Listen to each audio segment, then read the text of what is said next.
Hey, welcome guys. So I decided after a lot of begging that my next couple of videos would be tutorials because people just keep asking and I can't say no.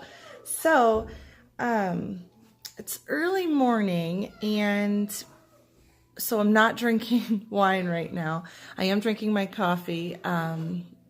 This one I'm drinking is called Major Dickinson's blend, and it's a blend of very strong brew coffees. And I fell in love with it while I was down in Denver, and so he sent me home with a bag. Thanks, Chris.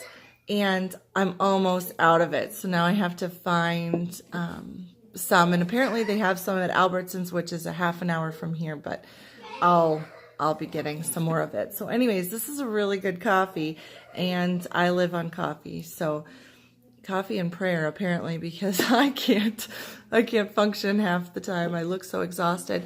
Today is mine and John's Today is the 5th. It's our 12th anniversary. Oh my goodness. And he just got off night shift, so he's sleeping and trying to get a little nap in before we head to church this afternoon. So second cup of coffee. Delicious. Now, I want to kind of start with the basics here with crochet. And all of these hooks, which some are, there are even, I don't know if you've ever seen the rest of my room here. Everything is filled with yarn. Drawers and cubbies and everything filled with yarn. In some of those totes back there is actually projects that I started forever ago and either got bored with or just moved on or used the yarn for something else, so it's half torn out.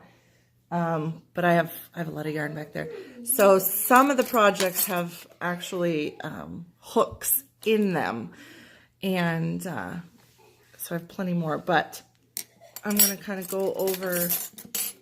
Hooks can range anywhere from your lace weight yarns, which I realized that I must have a project started because I had some tiny hooks. I use these a lot, which are not actually, they're crochet hooks. I don't know if you can see. But what they are is L'Oreal hooks from those old bleach caps that you could get and pull your hair through all those little holes. I hung on to them. So hooks can be really tiny. I believe this one is not my tiniest. This one is. This is a B hook. C, anywhere up to, now I've got to remember, I believe I have one. That's an O, yeah, that's an L. They get really big. This is an N, and I do have an O and a P somewhere that's just huge. Good for using big blanket yarns, thick stitches with a huge yarn, huge weight yarn. So today probably for the tutorials, I'm going to use this blue hook. I got this one at Hobby Lobby. Almost all of my projects are made with an H hook, which is a 5mm.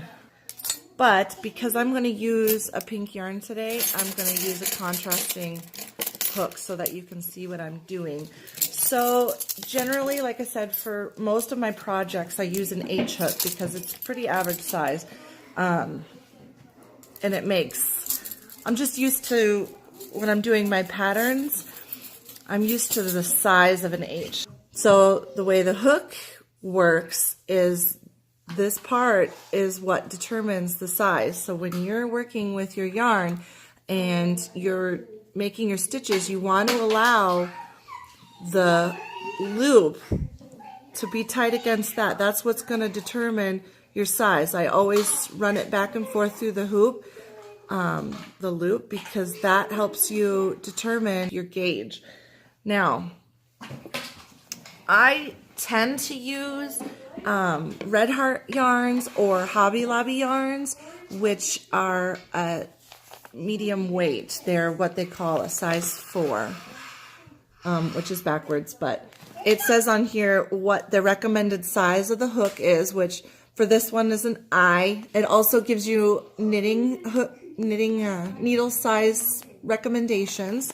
All labels have this, and then the wash labels. So this is pretty sure it's 100% acrylic. Yeah, it is 100% acrylic, which I tend to prefer because then I know nothing's going to happen to the yarn when I wash it. So I'm going to spin the camera around, and I'm going to show you, because it would be backwards if I did it with my selfie facing camera. So hold on one sec. Oh, it's this. Today I'm using Red Heart Super Saver. This is called Grenadine, and I just love this color. It's a hot pink. It matches my hair. I love it. There are several ways for people to hold their hooks and hold their yarn. I am going to show you the way that I hold it. My mother always said that Grandma Ella would turn over in her grave if she saw the way I was holding the hook, because Grandma Ella crocheted like this, like you're holding a pencil. And a lot of people do that.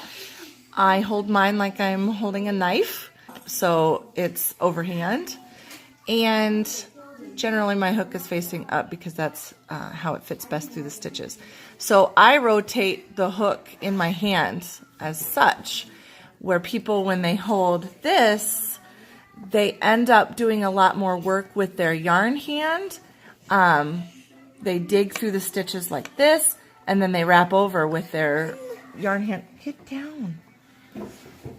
So the majority of the time when I'm holding my yarn, I'm letting my hook do all the work, and I'm stitching through it like this, twisting it in my hand, you'll notice. So whatever is comfortable for you, however you feel like holding it. So we're just going to start with a chain, and I'm going to show you today a single crochet. So the way I make my slip stitches is I just make a loop on the yarn. You want your tail here, and then the stuff I work with, this is how I rotate the yarn. This is how I'm going to keep my tension on the yarn, and then my working tail is over my finger, and this is how I help keep tension. So what I do is I make a loop like this, just grab it and twist. So you've got the tail underneath and the working yarn on top. And I'm going to insert from the front and grab a piece. And then you can just, from the working tail, you can pull it tight, and there's your slip knot. So you can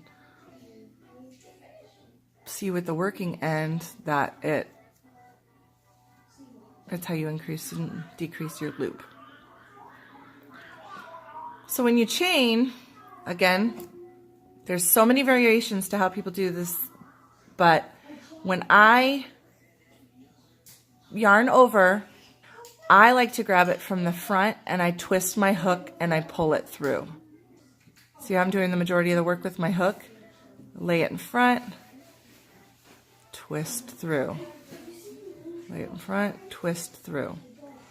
So how you work with it, however you feel comfortable, this is what you're going to end up with. I'm letting the hook do the work. So when I grab it, I'm sliding this loop down the hook, which sizes it, grab it and pull through. Grab it and pull through. My chain is even now. All these stitches are the same size. So feel free to pause the video, do whatever you need to do. We're going to chain, I think, to, we'll just go with 20 on this one. So you don't count the initial loop on your hook. We're going to, this will be one. So now you have 2 hooks, one on your hook and one here. 1, 2, 3, 4, 5, 6, 7, 8. I have a chain of 20. Okay, so the next step is going to be determining how we want to do, or what loop we're going to work the stitch into. I find that after years of doing this, I prefer, you have a pretty finished edge here with your braid with the chain. I prefer to turn the chain over and work in what's called the spine. Can you see how there's that third loop in the back here? We call that the spine. Here's the braided chain. Here's the spine. So we don't work in this first one right after the hook because that's the same one you're in, and so the stitch would be funny. The reason I like to work on the spine is because then I have a finished edge on the bottom portion of my work. So with a single crochet, you're going to work in the second stitch from your hook. So 1, 2, or the spine, 1, 2. We're going to work into this one here. So keeping the tension correct on your hook. Sorry, people are messaging me. Stick the hook into the stitch we're going to work into. Now, when I grab my stitches, like I said before, I work in the front and I grab it and I pull it through. So we're going to pull one loop through that stitch. So the next step is to yarn over again and pull it through both loops. And you've just created a single crochet. So, working into the next chain,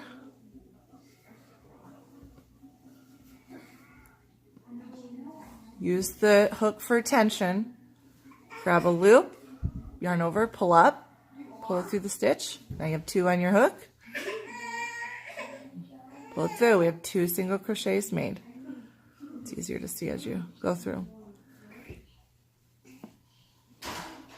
Yarn over, pull through, yarn over, pull through 2. 3 single crochets made. And go all the way across. We'll do a couple here. Pause the video if you need to and finish the row. I'm going to also go ahead and finish it. I'm just going to speed up the video.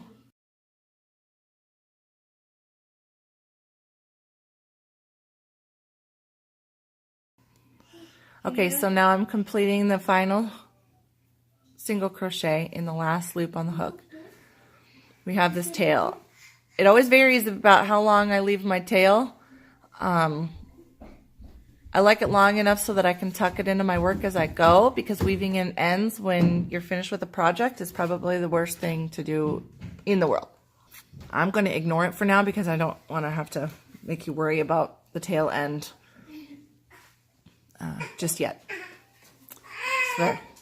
Should have 20 single crochets on it. Or no, we chained 20, so we'll have 19. So if we count 1, 2, 3, 4, 5, 6, 7, 8, 9, 10, 11, 12, 13, 14, 15, 16, 17, 18, 19. I have 19 single crochets on my hook because we chained 20 and we skipped that first chain next to the hook. So I just completed that, and what we're going to do is we're going to turn our work and we're going to make another row on top of this. So I had just completed that, so before I turn my work, we need to chain 1. Because we're working with single crochets, we're only going to chain 1. If we were working with a taller stitch, we would chain more than that, but we'll get to that in future videos. So chain 1 and then turn around.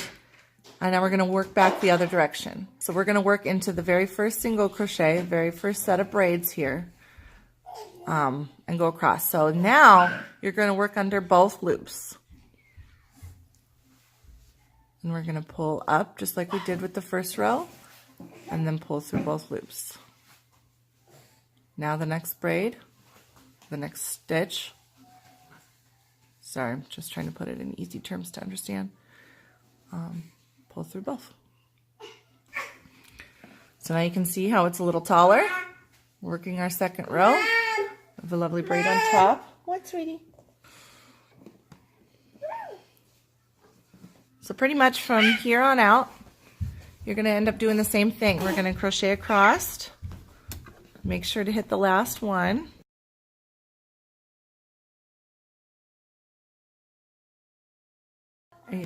Okay, so now we're getting to where we're working into this last stitch. Now remember, it's going to look kind of funny because this is where we chained one.